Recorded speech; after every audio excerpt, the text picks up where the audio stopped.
Welcome to the Bone and Joint Playbook with Dr. John Urse, where we explore an extensive range of orthopedic topics and insights. Our goal is to help you understand the available orthopedic options and treatments available, and hopefully give you some answers to questions you might have. We want to thank our following sponsors. Ted's Authentic Greek Salad Dressing and Marinade. It's healthy, gluten-free, and delicious.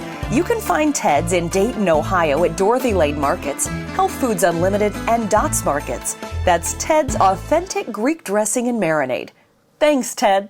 We would also like to thank Stifel's GWR Group combines more than 65 years of experience helping high net worth clients consolidate, coordinate, and simplify their wealth planning strategies. The group has access to a full suite of resources to serve all of your financial needs.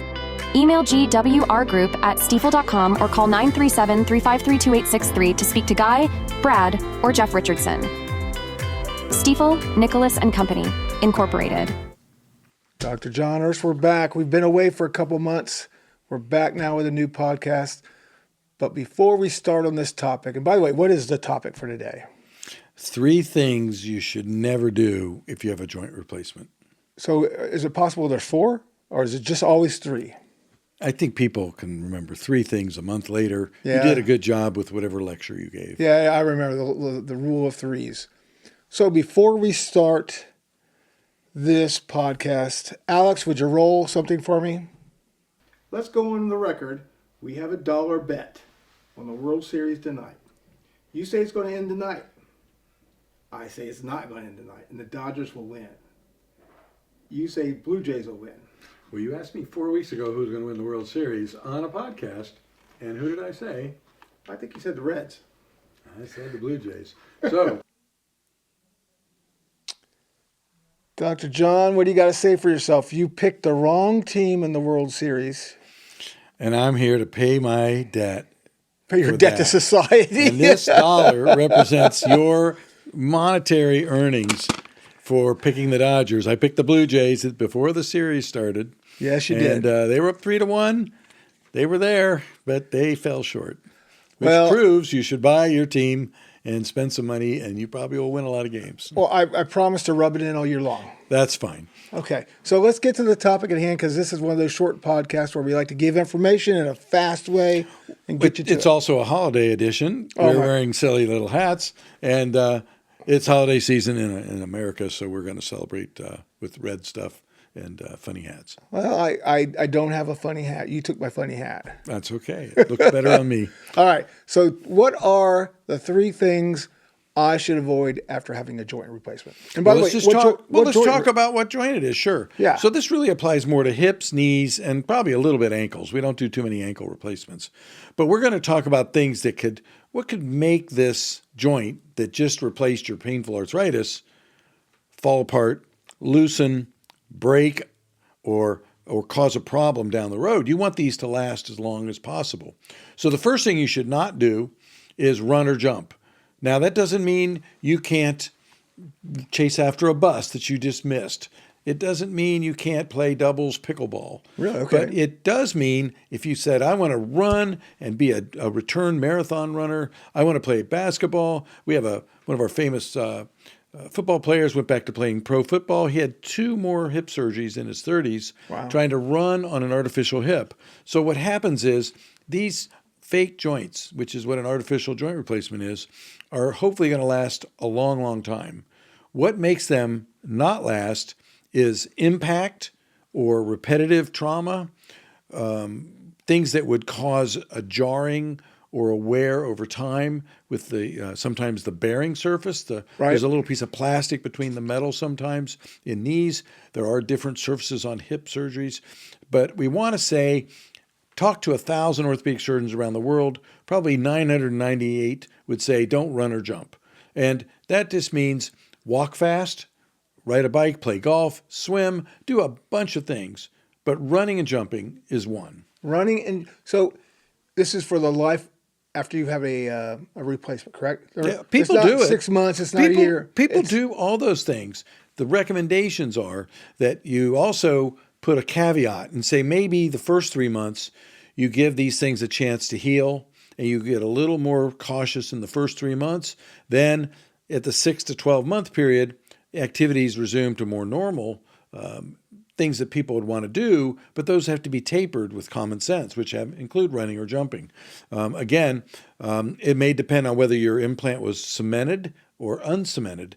And uncemented or not bonded with bone cement means that the body's going to grow into that implant.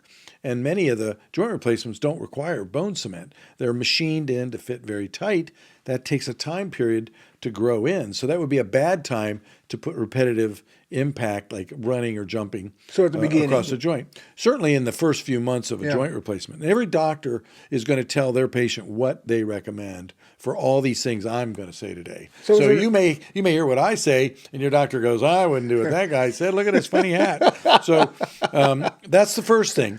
The second thing I would not do. Well, wait a minute. Go back to the cement thing. I don't quite understand the bone cement. Why wouldn't I just want bone cement and everything? Well, because like your bathroom tile has a grout or a cement, and after 10 years, that cracks and loosens. Now all of a sudden, your knee replacement is loose or could potentially need to be rebonded and have another surgery.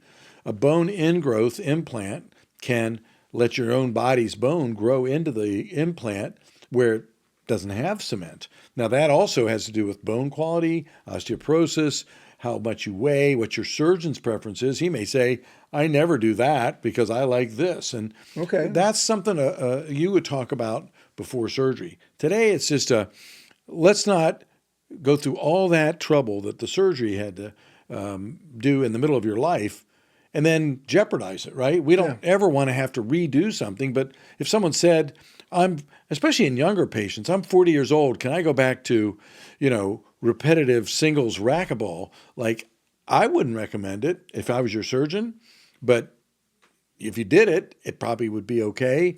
But if it wasn't, you'd feel bad. That leads us to our second thing. What's the second thing you don't want to do? You don't want to fall. You do not want to fall. If you fall and break your leg above your total knee, you now fractured your femur, the biggest bone in your body. Now you have to put a plate or a rod or other devices around it to fix the fracture and hope that the knee replacement below it is still good. So you want to make sure you don't do anything that's going to jeopardize your implants. And the first part would be make sure the arm doesn't break below a shoulder replacement, the hip doesn't break below a hip replacement, or above a knee replacement. Like all those would be catastrophic injuries for a surgeon to fix and a patient to undergo 4 to 7 months rehab to fix a broken bone. So when you're thinking, I'm going to hunt deer and climb up in a tree stand, you fall out of a tree stand, you're now breaking the biggest bone in your body. One of your surgeons is now trying to put the pieces back to Humpty Dumpty and hope that the knee replacement's okay or the hip replacement's okay. Sometimes the whole hip has to be exchanged for a new longer stem hip. So again, a fracture around a total joint is a small disaster. Okay, all right. So that's why falling.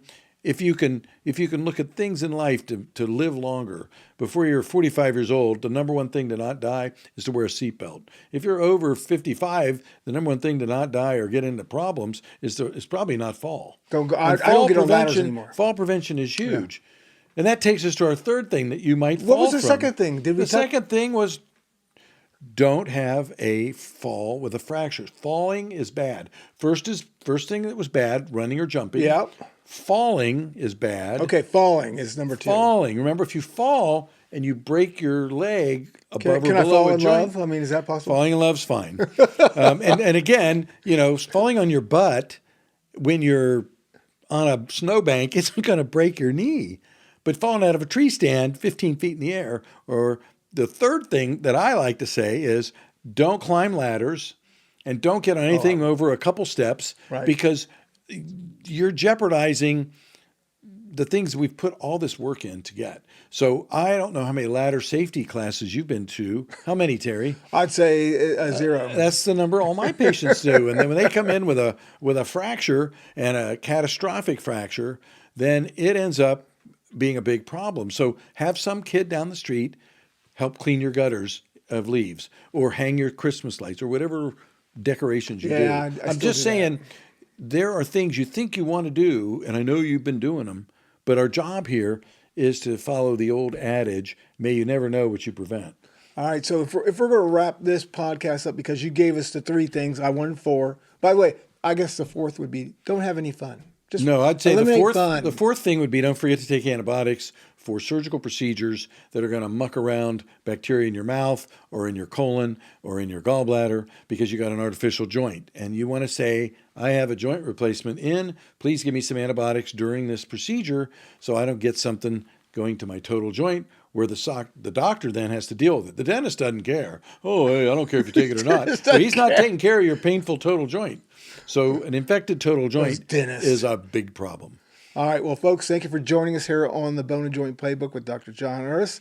As you can see, we're going to wish you all a very Merry Christmas and a Happy Holiday.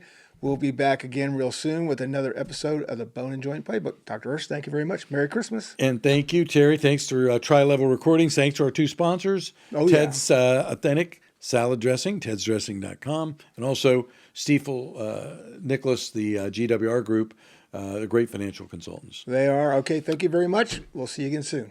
Bye.